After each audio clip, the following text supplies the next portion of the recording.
সেদিন বেরিয়ে পড়েছিলাম আমি আর সুমন মন্দিরের উদ্দেশ্যে। আর আজকে আমরা চলে এসেছি বিপত্তারিণী মন্দিরে পুজো দেব বলে। সকালবেলা স্নান করে শুদ্ধ জামা কাপড় পরে চলে এসেছি মায়ের কাছে পুজো দেব বলে।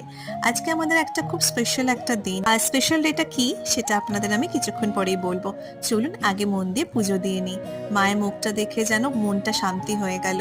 আমি আমার প্রত্যেকটা শুভ জিনিস শুরু করেই হচ্ছে মায়ের কাছে এসে।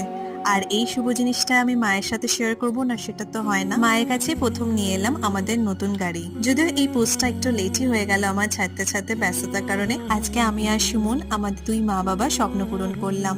আমার কাছে সুমন, মা, বাবা, মামনি, বাপি সবাই খুশি থাকলেই আমি খুশি। যখন কেউ পাশে থাকে না তখন কিন্তু মা বিপত্তারিণী মা আমার সবসময় পাশে থেকেছে। এই জন্যই মায়ের কাছে এসেছি গাড়ি পুজো দিতে। আমার মুখটা কিন্তু ইগনোর করবেন প্লিজ, আমার সেদিনকে প্রচন্ড জ্বর ছিল। গাড়ি পুজো দিয়ে কয়েকটা ফটো তুলে গাড়ির সাথে চললাম আমরা বাড়ির উদ্দেশ্যে।